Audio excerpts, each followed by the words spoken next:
Olá, amigos da TV Suprem. Nós estamos aqui reunidos para mais um programa do Papo Suprem, hoje contando com a especial presença de Michel Platini, um jovem de 30 anos que tem um currículo admirável. Muitos jovens deviam se basear na vida do Michel. O Michel, sua principal atividade hoje, ele é presidente do Conselho Distrital de Promoção dos Direitos Humanos, que ele vai falar um pouco mais para nós agora. Sua formação é jornalista, ele tem um programa na rádio chamado Movimento DF, na FM Cultura, né? 100.9, todo sábado às 8 da noite. É interessante porque ele discute muita coisa da cidade. Ele está estudando Direito, assessor parlamentar, é intérprete de Libras, Língua Brasileira de Sinais, usado pelos surdos e mudos, né? Presidente do Simprols DF, que é o Sindicato de Intérpretes, Guias Intérpretes e Tradutores do Libras. É conselheiro no Conselho de Saúde do Distrito Federal, segunda vez conselheiro distrital dos Direitos Humanos. Ele tem um marco importante na sua carreira, que ele liderou em 2007 uma campanha Contagem Regressiva para quem já esperou a vida toda, que era atendendo aos deficientes, e ele conseguiu, com isso, 300 ônibus e micro-ônibus adaptados para as pessoas com deficiência pública. Essa campanha se repetiu em 2008. E assim vai com tantas outras coisas que a gente desconfia um pouco da idade dele. Hoje é muito mais velho, fez um elixir aí de juventude. Muito prazer ter você aqui com a gente. E eu gostaria de, nesse primeiro bloco, Michel, tirar a dúvida do espectador com relação a direitos humanos, porque o público está muito acostumado a ver direitos humanos como comissões que vão nos presídios e etc. Fala um pouco dessa amplitude dos direitos humanos, principalmente também do conselho que você preside. Então, primeiro é um prazer participar do programa. A gente sempre acompanhou do outro lado da TV. Hoje eu estou aqui dentro dela para poder informar um pouco a comunidade sobre como que anda as lutas de direitos humanos no Distrito Federal. Primeiro, é um interesse público de quem defende direitos humanos, de quem milita pelos direitos humanos, é que a comunidade saiba a intenção da luta de direitos humanos, que é lutar pelos direitos de todo mundo. Direitos humanos. O que é direitos humanos, né? Todo mundo que se considera humano, todas as pessoas que são humanas, elas têm direitos, e os seus direitos são diversos. Então, a população, ela dificilmente associa que o direito a uma creche, que uma criança tem direito à creche, é um direito humano, né? Sim. Quando o menino não tem a vaga da creche garantida, um direito humano dele está sendo violado. A sociedade não tem essa compreensão, né? Ela também não tem a compreensão de que quando ela não é atendida no hospital, também é uma violação de direitos humanos. Então, direitos humanos, eles estão relacionados, eles são inerentes à pessoa humana. E essa pessoa humana, para ela ser feliz, na sua plenitude, ela depende de que os direitos dela sejam garantidos. Eu sempre tenho falado ultimamente que a pauta da humanidade, da sociedade, ela devia mudar. Né? Não é porque a gente lutou muitos anos pela liberdade, pelas liberdades políticas, pela liberdade de votar, pela mulher ter direito de votar, pela mulher ter sua autonomia. A gente lutou muitos anos pela liberdade, né? Hoje, a nossa pauta ela tem que ser a felicidade. E para você alcançar essa felicidade, você tem que caminhar um grande percurso nessa vida, nessa sociedade, para você conseguir romper com todos os laços de infelicidade que tem tentado acometer a gente. Como a falta de um atendimento médico, como a falta de uma creche para uma mãe trabalhar e com tranquilidade deixar o seu filho com tranquilidade, em segurança, o direito a ter uma polícia que lhe atenda, uma polícia que não viole os seus direitos, uma polícia que não seja agressora, que não seja mais vitimizadora do que você já foi vítima em qualquer processo de falta de segurança. Uma uma convivência harmônica na sociedade, com seus vizinhos, isso tudo é direitos humanos, né? Então a sociedade ela liga muito a pauta de direitos humanos com o atendimento ao sistema prisional. É claro que lá no Conselho de Direitos Humanos, como no Centro de Referência de Direitos Humanos, nas comissões de direitos humanos da OAB, da Câmara Legislativa, da Câmara Federal, muitas denúncias que chegam é da população carcerária, porque parece que a população carcerária ela tem mais compreensão de que quando ele é torturado, isso é violação de direitos humanos.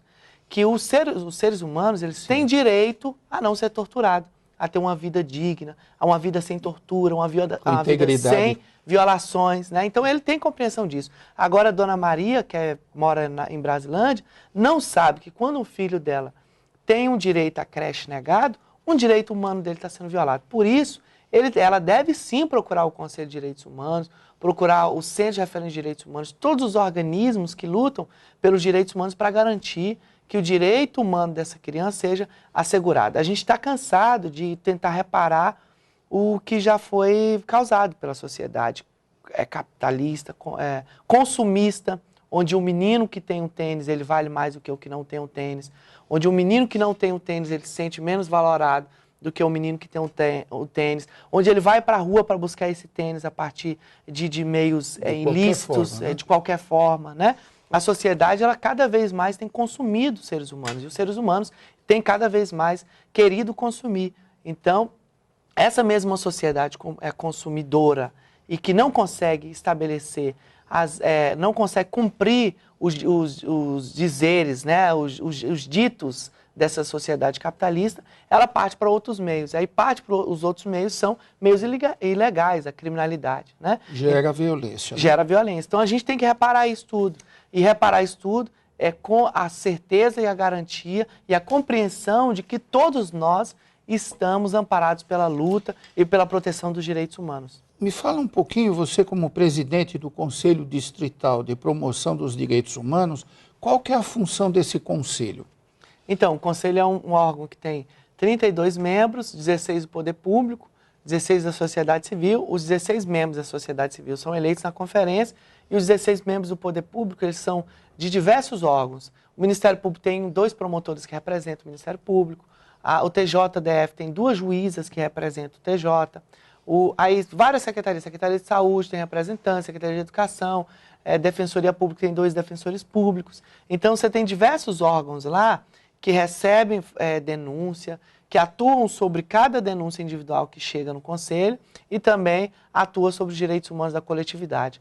Por exemplo, há pouco tempo, nós estivemos engajados numa grande luta que era garantir o direito das pessoas com deficiência maior de 18 anos. Sempre, a vida toda, moças e rapazes que têm deficiência, autista, síndrome de Down, deficiências múltiplas, eles tinham direito a estudar na escola, maiores de 18 anos. Até 18 anos, eles estudam, depois continuam, porque um autista, uma pessoa com síndrome de Down, ele não vai sair da escola tão quanto uma pessoa que não tem deficiência.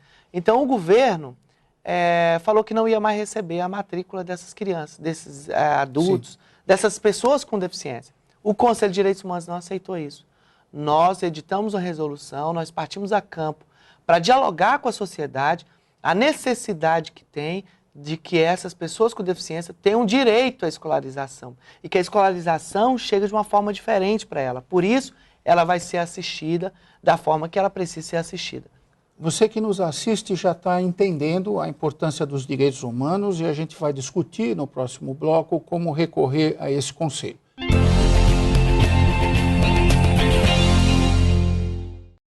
Bem, amigos, voltamos aqui com a entrevista com Michel Platini, que é presidente do Conselho Distrital de Promoção dos Direitos Humanos. Nós vamos continuar falando sobre esse tema.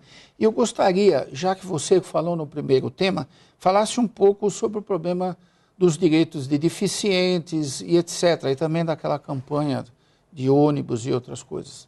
Então, Fernanda, eu me orgulho muito de ter coordenado durante 4 anos o Fórum Permanente de Apoio e Defesa dos Direitos da Pessoa com Deficiência. Eu sou intérprete de Libras, né, de formação, e luto muito numa angústia diária que a gente tem vivido, que eu tenho vivido com vários outros companheiros, em relação à violação de direitos humanos para as pessoas com deficiência. Né? Eu me profissionalizei em Libras por uma situação muito particular, que era atender a tantas as demandas que chegavam em relação ao atendimento de surdos. Quando eu comecei a estudar Libras, poucos intérpretes tinham em Brasília. E aí eu atendia um, atendia dois, atendia três por semana, 4, 5, voluntariamente. Ia numa consulta médica, ia intermediar numa delegacia, ia intermediar numa entrevista de emprego. E cada dia mais eu ia percebendo que o que eu fazia era muito importante, é claro, mas que era muito pouco. Que eu tinha que fazer alguma coisa para atender mais efetiva. pessoas. Mais de 80 mil pessoas com deficiência auditiva no Distrito Federal. E como é que podia eu atender tão pouca gente numa semana? Porque eu tinha meu trabalho, meus outros afazeres para... Aí eu me somei com esse grupo, que era o Fórum Permanente de Apoio e Defesa dos Direitos da Pessoa com Deficiência, para dividir a angústia diária de lutar pelos direitos da pessoa com deficiência, ali isoladamente, e de fazer alguma coisa, mas que era muito pouco, né? Que era atender 5, 6, 7, 10 por semana e não atender todo mundo. Nós traçamos aí um calendário e uma agenda muito, muito positiva na perspectiva de lutar pelos direitos da comunidade surda, mas também de lutar pelos direitos de outras pessoas com deficiência que também tinham seus direitos violados. Aí eu pude deparar com violações diversas, com escola que não queria matricular crianças com síndrome de Down, né? Com empresas que não contratavam de forma nenhuma pessoas com deficiência, apesar da gente ter uma lei desde 93 que obrigava a contratação, de uma cidade que não tinha transporte adaptado, de um governo que estava renovando todas as frotas de ônibus, mas não tinha pensado de que essa cidade tem mais de 500 mil pessoas com deficiência, por isso ele precisa pensar os ônibus... 500 mil? Mais de 500 mil, de todo tipo de deficiência. Então eu comecei uma campanha, contagem regressiva para quem já esperou a vida toda, né? Isso era no aniversário de Brasília, e aí eu lancei naquele dia, uma contagem regressiva para quem esperou a vida inteira. Quem esperou a vida inteira, né? Como que pode uma sociedade permitir que parte dessa comunidade ou parte dessa cidade não consiga transitar nessa cidade com a real dignidade, ou o mínimo de dignidade que é possível ser prestado a essa comunidade. Um quarto da população, mais ou menos. Um quarto da população.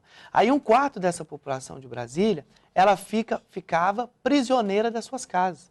Ela não tinha acesso, não só ao transporte não, porque quando você não dá o transporte, você nega automaticamente para ela o direito da escola, você nega automaticamente o direito dela ir com autonomia para o trabalho, e você nega automaticamente o direito dela ter dignidade, dela constituir família, dela poder ter sustento, dela poder gerar economia, dela conseguir participar dessa cadeia produtiva que a gente vive hoje. Então você não viola só o direito do transporte, você viola inúmeros direitos. Então nós partimos para uma grande jornada. E na época a gente sinalizou, entregou para o secretário de transporte e falamos, olha, secretário, nós vamos a partir de hoje começar a pautar diariamente o transporte. Se o senhor não entregar no final dessa campanha pelo menos uma sinalização de que a gente vai ter ônibus adaptados, nós vamos fazer uma grande manifestação. Essa manifestação tinha o objetivo de ocupar várias pessoas com deficiência, ir para a rodoviária, ocupar todos os ônibus possíveis. Então foi uma campanha que diariamente a gente dialogou com a comunidade. Foram 70 dias que nós estávamos todos os dias pontuando com a sociedade, falando com a imprensa, conversando com as pessoas, entregando material, indo nas escolas, gerando uma cultura de que pessoas com deficiência também são cidadãos, né? Também precisa de usar o transporte, e também direitos. Querem ter os seus direitos. Isso é direitos humanos, né? E aí, ao final da campanha, a gente recebeu a sinalização do secretário, naquela época, que ele entregaria inicialmente 40 ônibus e depois ia entregando paulatinamente os transportes adaptados. Quando nós fizemos isso, doutor Fernando, nós não só conseguimos conseguir 40 ônibus, depois 300 ônibus. Não, a gente criou uma cultura de que quando o governante for trocar ônibus, ele precisa pensar nos ônibus adaptados para pessoa com deficiência. Tanto que hoje, em Brasília, a gente tem quase 700 ônibus adaptados. Todos os outros ônibus que foram comprados, eles estão prevendo acessibilidade. Então, eu me orgulho muito de ter conseguido gerar uma cultura de que pessoas com deficiência também têm direito a transitar e caminhar nessa cidade. A Constituição não diz que todo cidadão tem direito de ir e vir? A rua não é pública, a rua não é de senso comum, porque para as pessoas com deficiência não poderia ser. Outra campanha que eu me orgulhei muito foi que nós começamos a fazer, a gente descobriu que a DRT, na época, hoje é a Superintendência do Trabalho, não tinha inclusa na sua pauta de fiscalização a contratação de pessoas com deficiência. A DRT ia numa empresa e perguntava, as mulheres grávidas são demitidas? Aí, não é. Ou então multa, não multa. Quando os empregados estão com a carteira assinada, ela tinha o seu protocolo para ser alcançado em todas as empresas, mas não tinha lá a pergunta se tinha pessoas com deficiência ou não, se a empresa cumpria a cota ou não, se a empresa com mais de 500 funcionários ela tem contrato ou não pessoas com deficiência. Então, nós começamos a fazer essa fiscalização. Então, nós convidamos vários órgãos. Quando ia no comércio, a gente chamava os sindicatos comerciários, o sindicato dos empresários, chamava a Delegacia Regional do Trabalho, o Ministério Público, a Câmara, chamava vários órgãos para ir lá verificar. E também nós começamos uma jornada para conseguir contratar as pessoas com deficiência. Ao final dessa campanha, sabe o que eu ganhei? A DRT incluiu na sua jornada de fiscalização a contratação ou não das pessoas com deficiência. Nós conseguimos, nós mesmos, negociar com algumas empresas a contratação de pessoas com deficiência, conseguimos negociar com o Senai e o SESC a formação de pessoas com deficiência, porque muita gente não era formada o suficientemente, e também conseguimos um assento na Delegacia Regional do Trabalho. Quando chegava lá a empresa, era chamada, você contrata ou não deficiente, nós éramos acionados e a gente conversava. Aí ele falava assim, virava para a gente e falava assim, delegado, para a delegada do Regional do Trabalho. Aí não contrata porque a gente não sabe. A gente lança, divulga e eles não vêm. Eu já estava na mesa e falei, não, a gente tem. Aí chamava as instituições, a gente tem afiliada a 42 instituições, a PAI, Pestalozzi, instituições conhecidas na cidade, repassava as vagas para elas e elas ocupavam as vagas. Ou seja, coordenando o Fórum de Pessoas com Deficiência, 2 grandes campos que a gente conseguiu avançar foram no mercado de trabalho, que hoje tem vaga sobrando para pessoas com deficiência. A gente conseguiu garantir o direito ao passe livre e conseguiu garantir o transporte público para pessoas com deficiência. Então é uma vitória imensa que a gente não consegue pegar nas mãos, né? A gente não consegue mensurá-las. Olha, só podemos dar parabéns e se espelhar nesse exemplo. Nós pedimos mais um instante para o nosso intervalo e voltamos no terceiro bloco falando ainda dessa temática.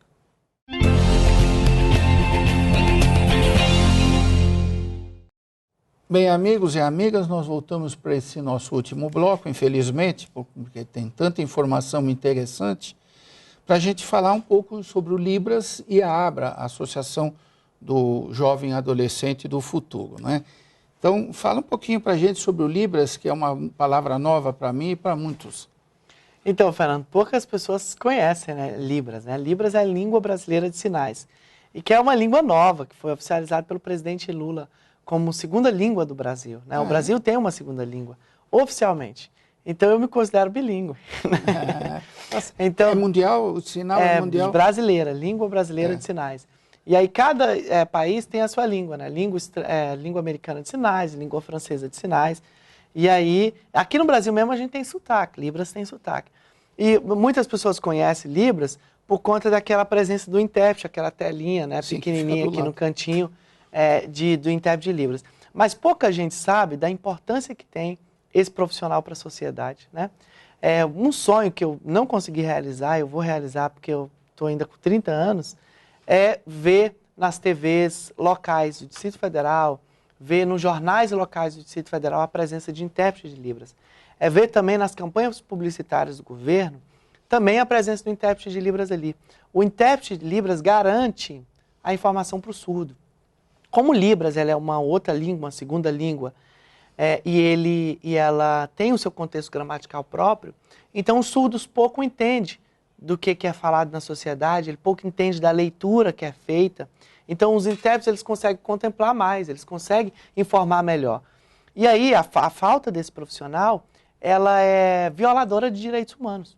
Porque quando ele não tem, o surdo está olhando para a televisão, que não consegue se comunicar com ele está olhando para uma pessoa, para um jornalista que está falando, mas que não emite som, imagine a angústia de um surdo. Claro. Que olha para a gente agora, nesse exato momento, tem a menor ideia. E não tem a menor ideia do que eu estou falando aqui no programa.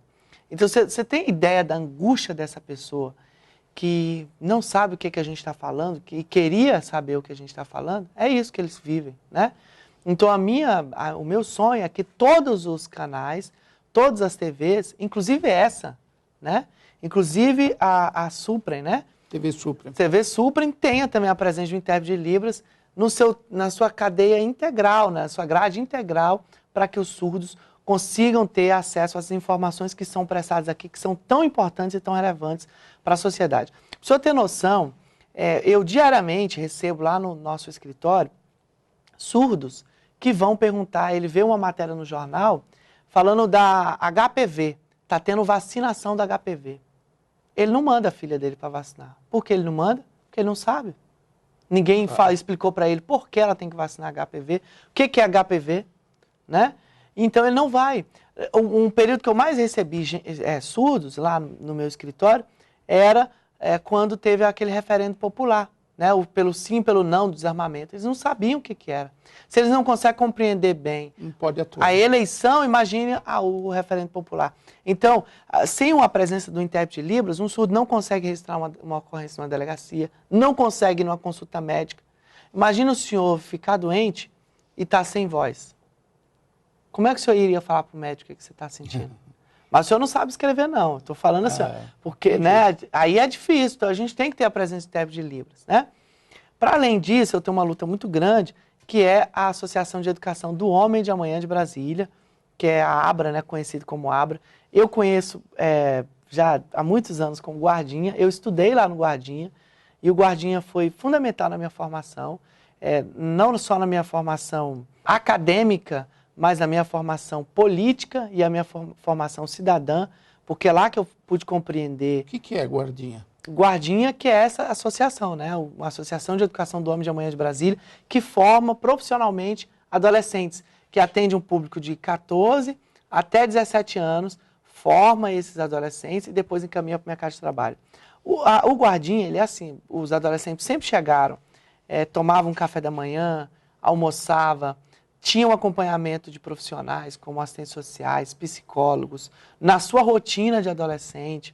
Além desse acompanhamento, ele tem formação cidadã, formação profissional, dá um norte para o jovem que quer trabalhar, mas não sabe para onde vai, como que ele pode começar, como é que ele pode iniciar, dá segurança para ele em ir para uma entrevista de emprego, de trabalho. Torna esse ambiente do trabalho comum, né? A gente tenta devolver para ele o que a sociedade tem tirado diariamente, né? Que é esse senso de cidadania, é esse senso de justiça, é esse senso de distribuição de renda, esse senso de, sabe, de dignidade da pessoa humana. Cidadania. A ABRA devolve para ele, né? E devolve isso coletivamente. Nada é vertical, né? Nós temos lá uma construção compartilhada. Os adolescentes partilham com a gente o dia a dia, a formação profissional, partilha com a gente esse intercâmbio que ele tem com a sociedade, essa comunicação que ele tem com outros entes que estão tão presentes como a droga, né? A criminalidade, essas discussões capilares que a gente não conseguiu, sabe, desconstruir na sociedade, né? Que é o que tem levado o jovem. Então a gente tenta buscar ele para ele mesmo e devolver ele para a sociedade diferente. Olha, é tão enriquecedor esse tema, eu gostaria que você deixasse como se reportar ao conselho ou se tem algum site para as pessoas se esclarecerem ou até reivindicarem. Como é que as pessoas fazem? Então, nós temos um site que é no www.sejus.df.gov.br. Lá a gente tem um campo Conselho de Direitos Humanos e lá você pode saber como entrar em contato com a gente. Os nossos contatos é o 2104-1835. Também tem um e-mail, cdpddh@gmail.com. Eu também tenho um blog pessoal, que é www.michelplatini.com.br. Me ouçam também no programa de rádio, que eu já convidei o Dr. Fernando para participar, todos os sábados, das 20 às 22 horas, na 100.9, que é a Cultura FM que todo mundo conhece, super ouvido em Brasília. E também me sigam no Twitter, né? Michel Platini DF. E curtam lá a página do do Conselho, né? CDPDDH, Conselho de Direitos Humanos, você também acha no Facebook. E denuncie, se você é vítima de violação de algum dos seus direitos, se você se identificou com essa nossa luta, se você identifica que algum direito seu humano, enquanto cidadão, é violado, procure o Conselho de Direitos Humanos, né? Não se sinta intimidado, acuado, ou pelo Estado, ou pela sociedade. O Conselho está de portas abertas, ele fica na antiga rodoferroviária, todo mundo conhece a antiga rodoferroviária, Ala Sul, Sala 10. Procure a gente, nós vamos atender com o maior carinho do mundo e encaminhar. Olha, o que a gente lamenta é que não tem outros moços como o Michel Platini em cada cidade do Brasil, né? Que aí a gente estava com tudo resolvido. Michel, foi um prazer receber você, as portas estão abertas para outras entrevistas, a gente agradece muito. Obrigado, Fernando. Volte sempre, parabéns pelo seu trabalho. Parabéns também pelo Nós Podemos, né? Isso. As 8 maneiras que a gente tem que para mudar o mundo, né? Tá bom. A gente agradece a audiência. Até logo.